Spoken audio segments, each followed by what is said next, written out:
Hello, everyone. Corey here, coming in to do the June monthly energy update. We are moving into a whole new month, and I didn't really record a video for this week because there is only a couple days left in this week, and I'm in the middle of the week, and so it just didn't happen. So I am going to go with June. So this, I guess, the last few days of May. This is being recorded on the 29th. I'm looking at my calendar because I didn't even realize it was the 29th till I looked down. And so this is the 29th of May that I am recording this. This week has been met with a lot of ups and downs. If you didn't watch my live video from Monday, I do suggest you watch that. It does speak about the power of kindness and being very aware about sucking the joy out of somebody else's life or somebody else's moments and the way that they find to go through their healing journey and what works for them. I did speak a lot about that in that message. And so it is on where would be the live video on Facebook, my last one, and the live on YouTube. So if you go to my YouTube, if you're on my YouTube channel and you're watching this, then in the category where it says live, it says live videos, go to the last one, which was done on Monday, on May the 27th. It speaks about pain and it speaks about kindness and it speaks about how we have the intentionally or unintentionally the ability to suck the life out of somebody else's joy, and how to be very aware and cautious of doing that because we don't know what somebody else is going through and we don't know what somebody else needs to make their life better. So let me begin with this. June. June is the last few days of May, and June is met with, some really, truly almost like void energy, some empty spaces. It's like, it's really like a pocket of like air turbulence is the only way I can describe it. There is some air turbulence, and some people think, "Oh, well, this is fun. This is a fun ride," and other people are like, "No, this is not fun." And so there is an up and down. And so always remember this is that depending on your design, your natal chart, where all the planets were when you were born, and based on when everything moves and shifts in the planets and how they move, everybody feels energy different and everyone does not go through the same experience. So if you're on top of the moon, it doesn't mean everyone else is on top of the moon.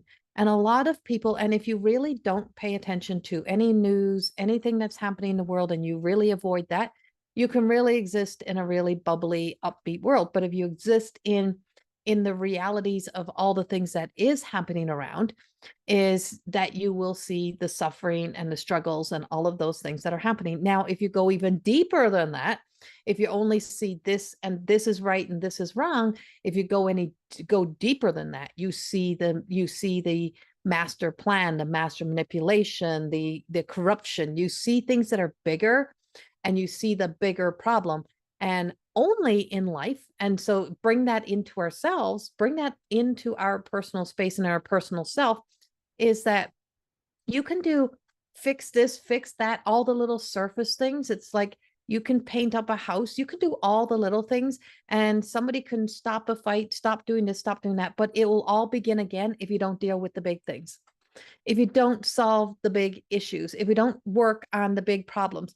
And why is it when it's too late do people want to jump in and take action? Why do we have to beg for change in order for change to begin? And then it's already in the too late, it's already in the too late category.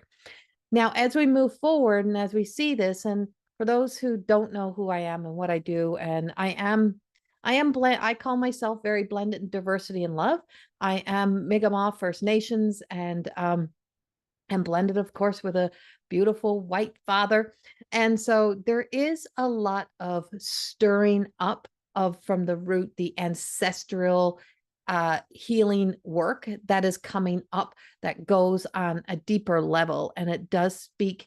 And I've been getting this for a while, and I write a lot about this in Wine and Chips without saying it. And that is the ludicrousy of all of the existence and the realities and the stories, and how we have such madness that appears to be sane or appears to be reality, and on a deeper level and on a bigger level there's something that's more. And a lot of times, a lot of people that are very awake are really seeing beyond. and they're seeing the bigger picture, they're seeing the bigger thing, but yet still having to very much be in this human existence, in this human world. But there is something bigger. And so when we're working and dealing with our own self and our own personal journey and your own personal work, what you need to look at in your own life, you can spend a lifetime putting band-aids on wounds. But if you don't take out, if you don't get to the deeper root within your community, within your personal well-being, in your family, in your relationships, in on a world scale, if we don't take out the deeper underlying issue, is that it will keep festering and keep rising up, and it'll keep coming back, and the same patterns, the same behaviors keep repeating itself, and everything just keeps repeating itself. It's like this, oh, well, if it pleases one, or if we can bury it underneath the rug. And how many more things in life do we need to bury underneath the rug before we actually face and deal with the things? And sometimes the biggest bullies are right under your nose, right in front. They're often the people and the that are closest, or they're in your own family dynamics, or they're in they're in your own political parties. They're places where you don't even see what's happening because it's being done. Oh, this is for this is for the best. This is just who we are. This is just how we behave.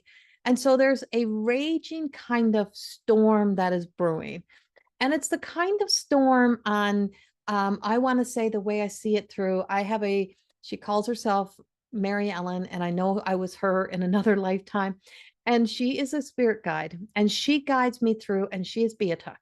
And she is a guide, and she guides me through when in these times, and she's like this kick-ass kind of energy.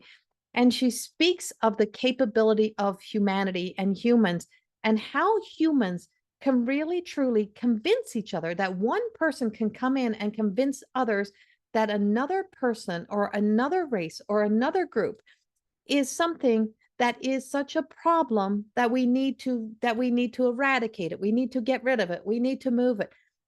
We do the same things inside of ourselves. The gift, the best part of self, is the part that you're always trying to eradicate because it becomes an issue, a problem for other people. If you're the weird, you're the odd, you're the out there, you're the beyond thinker, you are all of those things. Everyone's like, you can't act that way in public. You can't speak that. You can't do that. You can't be that. And you start mushrooming, you start hiding those parts of yourself. You create an enemy, and that enemy is the one that keeps trying to put a mask on and be what everyone else needs. And in the meantime, you get weaker, your light gets duller, you get sicker, you get unhealthy. Well, that happens. We get sicker as a human race. We get sicker on a bigger scale. The same way we get ill within ourselves, and eventually everything kind of represses. It comes back up, it comes back out. And it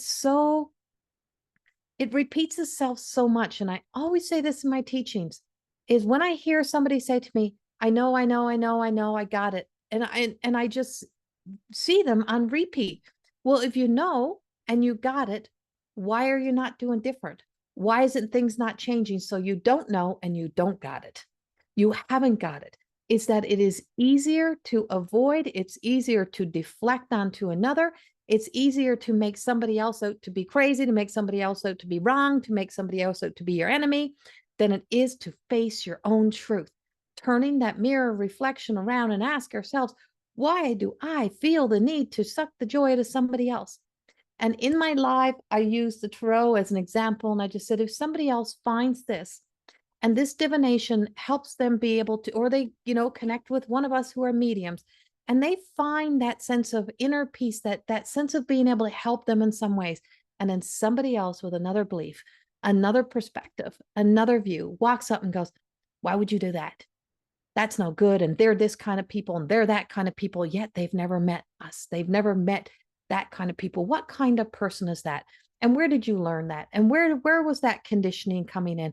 And so that person who found a little bit of peace, a little bit of joy, a little bit of being able to connect, a bit of something that brings them a little bit of joy in their heart, even if it's for a second, that sometimes that person who had to come in and be the interruption, to be the instigator, to take that joy, to suck that joy out and say, come walk my way.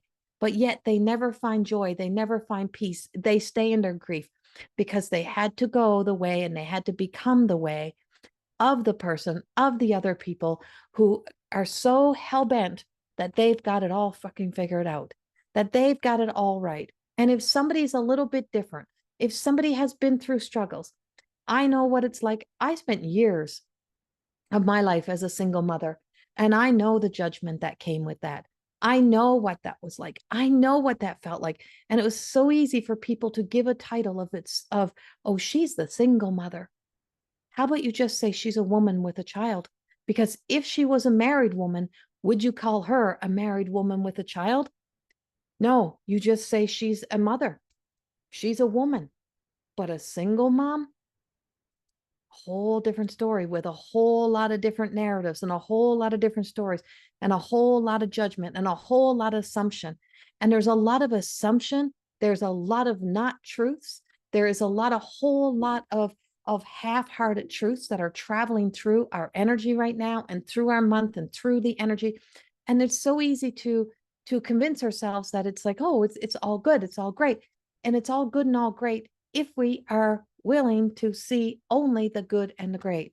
It takes a lot of courage to see what is not right.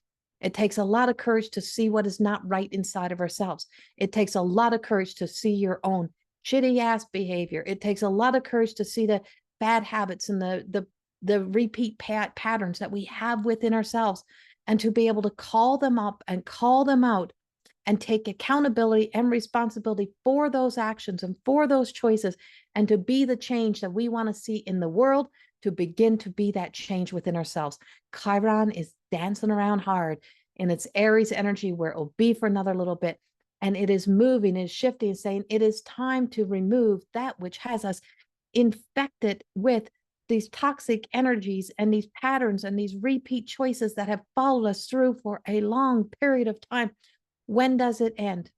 And how much more of a cost does it have to come to one individual person who you may not even know of, hear of, you may never know their names. But the narrative, the repeat patterns, the stories, it runs so deep. And you don't know what's sometimes happening in other people's lives. So if it's a stranger, if it's someone halfway around the world, if it's anyone, if it's yourself, it is time to really, truly, really think about and talk about and bring into our own awareness. Is this really serving the highest good? Is my desire to have my voice, my opinion, my pushing my agenda onto somebody else? Because how many agendas are being pushed? How many assumptions of stories are being made? How much hurt? How many people are suffering in silence, home inside their homes, and alone and feeling alone? And you can have a house full of people. And right now, this is the way I'm seeing it, is we got a house full of families and people, and there's so much loneliness inside of a house that still has a house full of people, because you're either too busy on the schedule, too busy having to make sure you create the ideal athlete to get to have your kids and everything, or that the kids or the family or the people are all on their phones, they're separated. And it's really, truly, and I spoke hard about this in 2020 when we all got put into the position of where we weren't allowed to live. And now this energy is back at us again. And not that it's being taken from us in the same way, it's being robbed from us in a different way. So the story and the narrative and everything looks different, but everything has a lot of similarities to 2020. And you can feel it. It is in the air. There is this I want to say imitation. There's this imitation. There is this irritation. There is these temptations. And it really, truly can really take people to places where they don't really ever think they can ever go. But they're going those places, and we're seeing those things, and we're seeing those things happening. And as much as we have beautiful, good energy, we have this energy that is existing. It is here. And it speaks about the essence of we can, it's amazing how you can really truly convince yourself that you are this person, that you're that person. But is that really my truth? And if we call ourselves so, good people, we need to all look at our stories. And if we can be really good to other people, but are we good to ourselves? Are we good to everybody? Are you good to the person you don't agree with? Are you good to the person on the street? Do you acknowledge them the same way you acknowledge your friends? Do you acknowledge somebody who's going through a struggle? If you see people and you just already got a narrative and a story created around who and what you think they are, when you see them, how do you treat them? What do you do? How do you behave?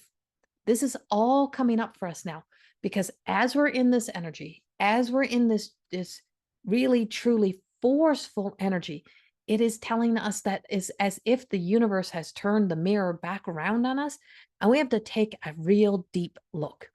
And we have to look really hard at what it is that we are seeing, what it is that we're allowing, what it is that we're contributing to, and what it is that we're being a part of. And there is a whole energy out there that is not of the highest good, that is totally a imposter energy, an imitation, that is saying, that is truly coming in, that is convincing us that we're doing so good, but yet we have so many areas of where we need to break down all the paradigms, break down those narratives. And we're still fighting over shit from 2000 years ago. We need to really level it up now. If we're still arguing over the things and fighting over the way we think things should be from that period of time, we need to level it up. We need to spiritually, emotionally mature and grow up and beyond that. And we need to look at some of the things that is really happening on a world and on a bigger scale. And when we can see it on a world and bigger scale, and then bring it inside of ourselves. And there's so much kind of madness that is happening. I know I'm in Alberta, and I just heard there's a madness kind of thing that's happening in the city of putting everybody in a 15-minute zone type of thing, of where you have to exist, shop, live all within that parameter of this 15-minute zone. Really? Really? You think that's freedom? So we have to really look at freedom. We have to look at free speech. We have to look at choices. We have to look at behavior. We have to look at, because the mirror is turned around, and it's turned around to our language. It's turned around to how we treat others. And this month is really going to be moving us through a whole lot of energy about accountability, ownership, responsibility. And I know when Mary Helen speaks to me, she comes with like ass kicking kind of energy. It's like, really, really, really think about that. Think about that. How many times have we really truly believed that one person is better than another person? So sometimes even our qualities about ourselves that we don't like, that we think, oh, it's such a problem, I need to get rid of this part of myself, is that we actually hate, we find a way to hate on ourselves in order to improve ourselves. That we belittle ourselves, believing that we're going to get a permanent solution to be able to learn how to love ourselves. Hating on ourselves, being disgusted with ourselves, being angry at ourselves is not the way in order to get to a healthier self, because all you're doing is suppressing. And then when you get this version of yourself, well, this is so much better, look at me now, boomerang, you will end up back around, because the 360 that is in all of my work speaks about the last quarter mile is the hardest. And we are in a last quarter mile. We're in this last quarter mile where everything squeezes us together, and where we have to do all of the hard stuff. We have to do all of the right things for the right reasons for ourselves in order to bring changes.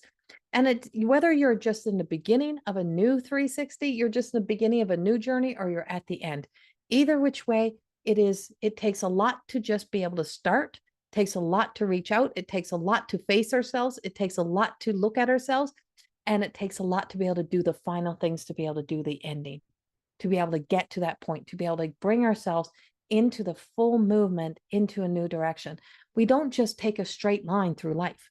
We go here, we go here, we go there, we go back, we fall up, we go down, we go around.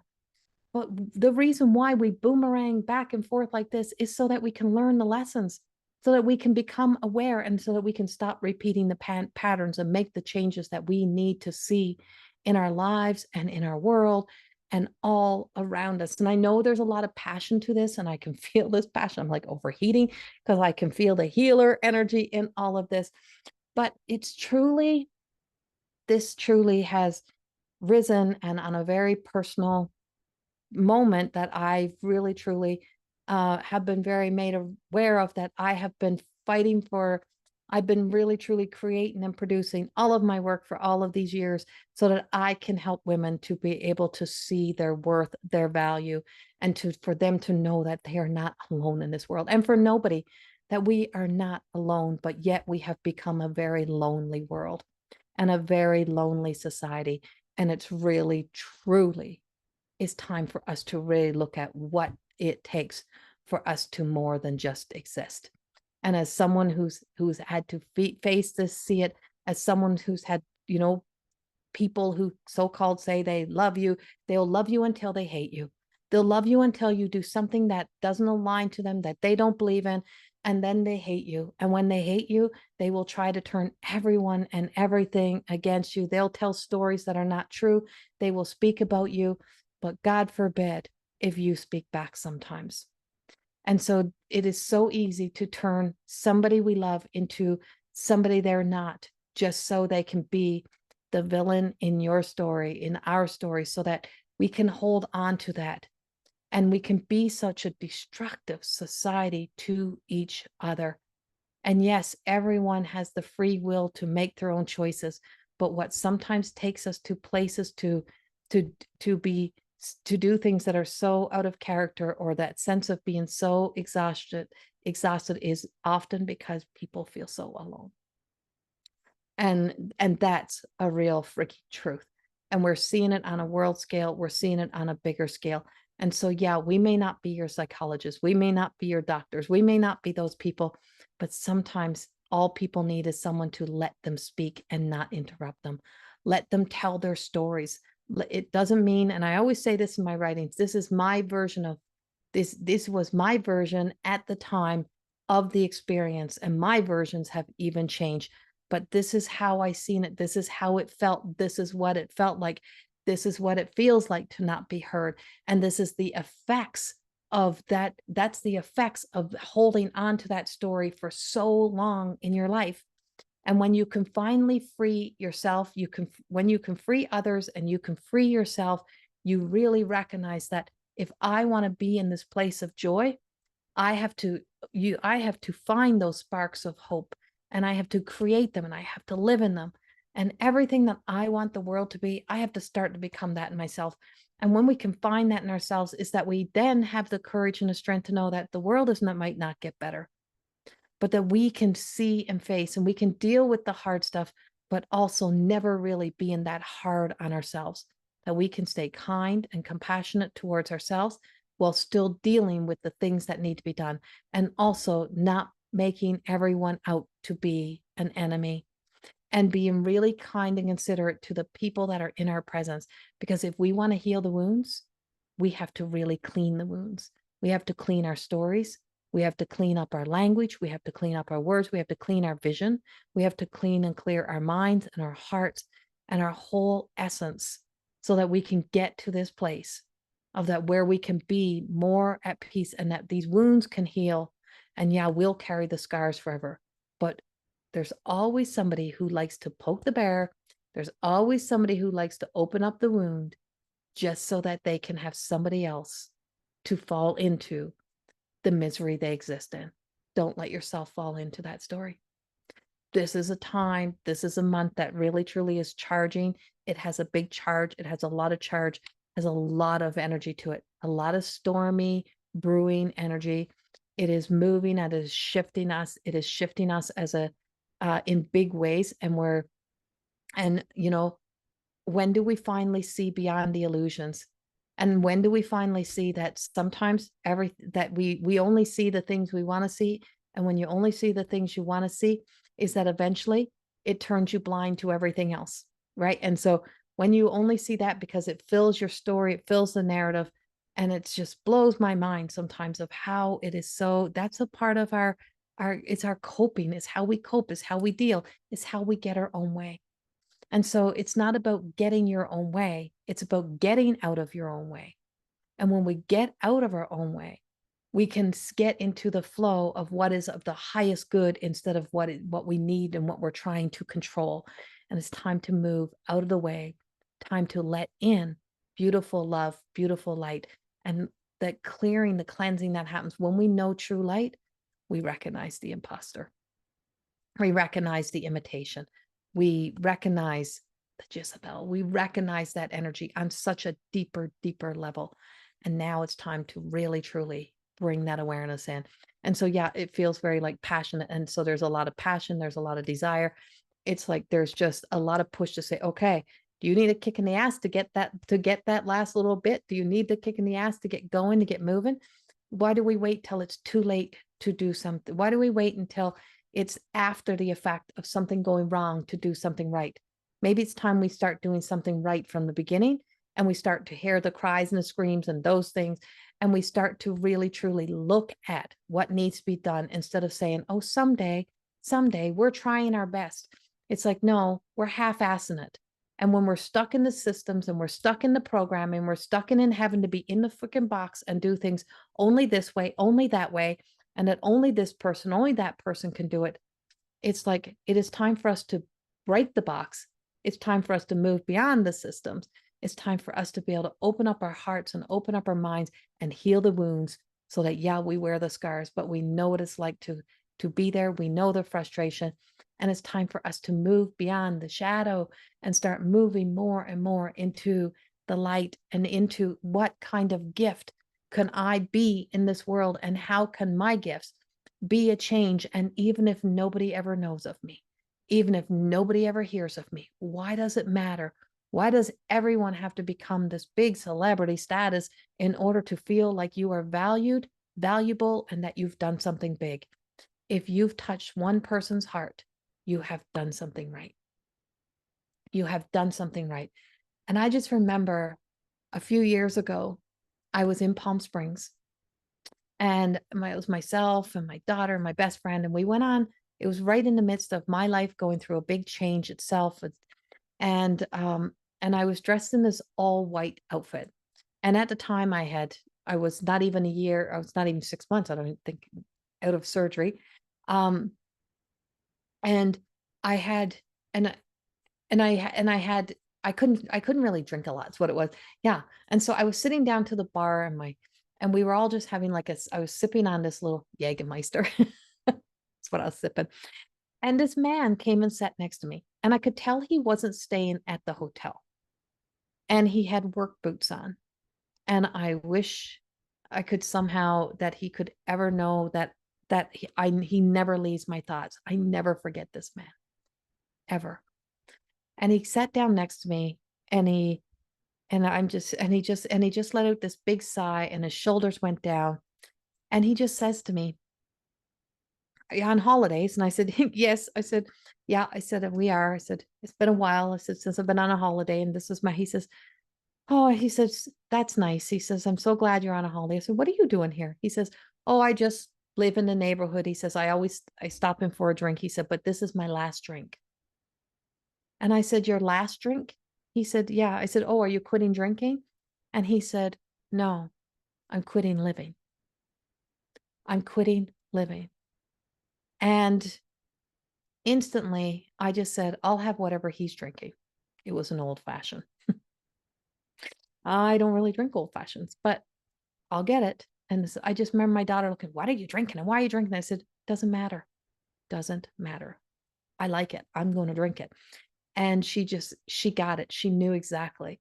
And in that moment, and in that conversation, myself and this man start talking. And I said, tell me a little bit more about you. And he said, I've just lost my girlfriend left me. My job is ending. Something I financially, I don't know if I can hang on to my house. I feel like I have nothing left to live for. I said, nothing? You have nothing left to live for? And he said, no, I have nothing. And I said, well, do you have a pet? He said, yeah, I have a cat and she's my world. And I said, well, how long have you had this cat? He said, oh, I've had her for several years. And I said, well, what will happen to your cat? I don't know. He says, I do. I said, do you have anyone who would take her? And he says, well, not really. No one wants to take my cat. I said, so she'll end up in like the humane society, like the rescue place, probably never getting a home. He said, yeah. And I said, so do you think maybe she needs you? Maybe. And I said, I think so. Do you really have no one who doesn't love you? He says, well, I guess my cat loves me. I said, well, who's going to, doesn't, isn't that a somebody to you? He said, well, she's like my daughter. And I said, well, you have somebody who needs you. You have a cat. And we sat down and we talked, and he said, are you an angel? Are you an angel? He says, you look like an angel and you're all in white. He said, and where did you come from? And I said, wherever we are placed is our invocation. And the most sacred piece of any book, and Dr. Wayne Dyer came to me from Spirit World and gave me this information for one of my books that I wrote, and said to me, look, Corrie, look at the bookmark. And it's the bookmark. Wherever you're placed, wherever you place the bookmark, that's where you're meant to be. You're the bookmark. And wherever you are in that moment, that's your invocation. That's your moment. That's your opportunity to do the right things for the right reasons, to be anything. I could have ignored that man that day. I could have just looked at him and thought he's less than me because he's dressed, he's all dirty, he's sweaty.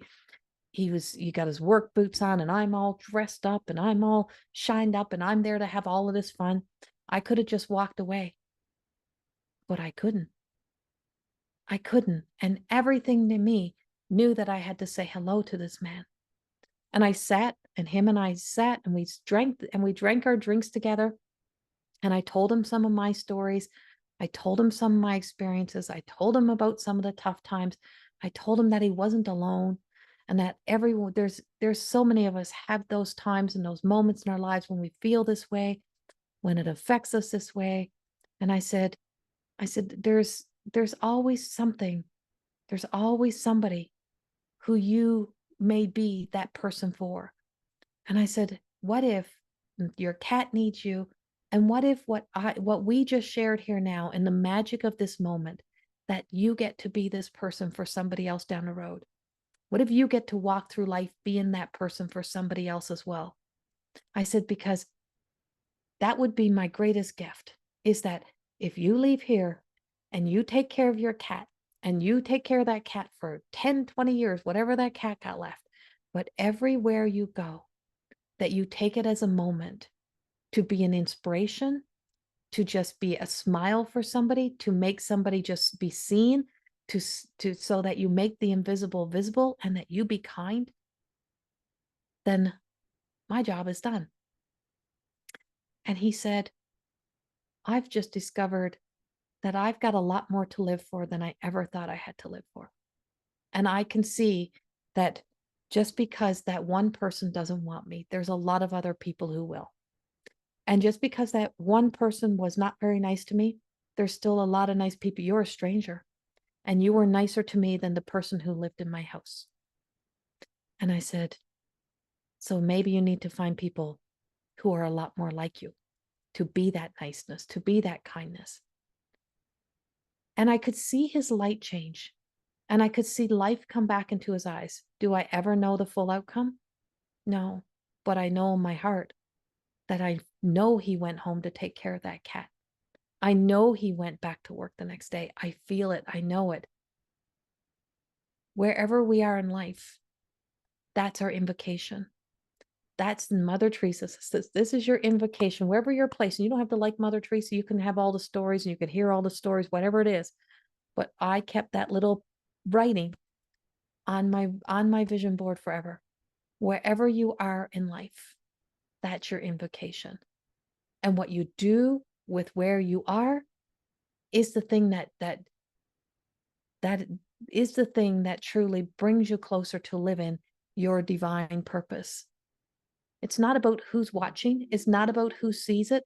And I have not told that story to very many people very often. And I have I have a sleeves full of those stories of people that I have met along the way that have either done the same thing for me or said to me beautiful things that inspired me or that I have done for others, because I'm not afraid to have that conversation. I do not walk away from the opportunity in a moment when I hear God say to me, just say hello.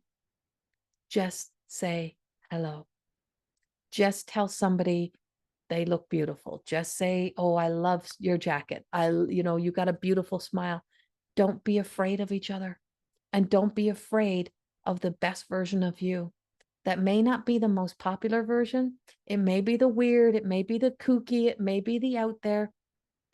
Don't be afraid to be that version, because that version is the version that is here to open the doors for you to live your deepest truth and to be that person. And those moments in time when you can be a messenger for somebody else, you can be a light for somebody else. Why not inspire to just be that in the most ordinary of ways and places in our lives, and just show up to be that wherever we are? And that's always my hope and my desire. And it's because of moments like that that I keep doing what I do. It's not because of the popularity, obviously, because I've been on here for years. I've been on here for years, and I don't have the 50, 60,000 followers and stuff, but I never stop showing up. Remember, this is in not Monday's live, but my last live. Keep showing up in your own life for you and for the people who may enter into your awareness today. So instead of sucking the joy out, instead of taking down somebody else's life, instead of judging and assuming and creating stories and narratives that about who you think people are, be the inspiration, be the light, be the hope, be probably the one voice of kindness. Let them know that they are not alone by just saying, I see you. And that could simply be a hello. And as you do that, you start to awaken and open the joy in your own self, in your own life, in your own heart. And you can be that anywhere and everywhere for people, because we are not so different as we think we are. We have been so programmed and conditioned by fear. We have been taught to hate on each other. We've been taught to ignore each other. All of those are conditionings. And when we can move beyond all of that, we can recognize that, yeah, there's shadiness. Yes, we do need some sort of regulating in our lives, but we need regulation on a bigger scale, but we also need self-regulation inside of ourselves, regulating our emotions, a big thing, regulating the self, bringing a better awareness to what it means to be a good human being. And when most people come out of fight or flight, when most people come out of survival mode and they start to calm back down, they start to chill out, we start to be able to feel safe, we'll see less and less of this crazy manic energy that has become so normalized and so accepted. And that screaming, that yelling, that chaos, all beginning to die down. And we're going to have to look deep at the collateral damage that's been left behind, because we can't turn a blind eye to what is now directly in front of us. When all settles, when the dust settles on a world scale, we're really going to have to look at this on such a big, big way. And so we begin by looking at ourselves. How can I be the change that I wish to see in the world? And each and every day, I'm going to be the person who shows up for me today. And when you show up for you, you begin to show up for others. I send you so much love. Thank you for listening. Thank you for being here. And thank you for all your support. I do this for all the people who choose to listen. And if it's two, then I'm happy to give this message to two people. And I do it from a place that I just know it's the right thing to do, and to just keep showing up.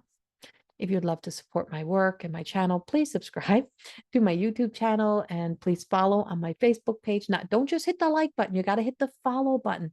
And on YouTube, hit the notification, the little bell button, so you can get notified. And yes, you do have to sign in to subscribe. And so I have a lot of people who watch the work, but they're not actually on YouTube and they're not subscribing. And so it's important to subscribe. And also, you can support by purchasing my books, More Than Existing, My Truth of Existing Beyond Reflection, and the newest book, Wine and Chips, and the Everyday Goddess Oracle cards. It helps me to be able to keep doing this work and to get more work published and out there. Everything is on my website. Go to CorrieThorne/Cameron.com, or my old website was CorrieThorne.com. You can still get in that way too, but now I'm married. And so check out all of my work, and thank you so much for being here and for listening. And yeah, just love each other. Just love self into really truly understanding what it means to love each other. And sometimes we have to love people from a distance, and but it doesn't mean that we don't keep sending love or sending prayers and hoping for changes and projections and directions. And sometimes life just takes us in different directions from each other. But um you don't have to love everyone, you don't have to like everyone, but dignity is a must. Showing each other dignity. And I do believe there will be a time that we come out of this fight or flight, this survival mode, and we start to be able to relax and calm down and just say, okay, who do I need to be to exist outside of this trauma, outside of this fight or flight, that I can exist in a calmer sense of self, a sense of contentment and inner peace. And peace, if we chase peace, you'll never find peace. Peace is something that we have to make and create within ourselves, and know that they can take away a lot of things from us, but they can't take away the innate truth and the love and the light that does exist within us. And we get to hold that, and nobody can take that light. Is that is a piece of the soul. It stays with us even when we leave this earth. I send you so much love. Thank you for being here. Bye bye.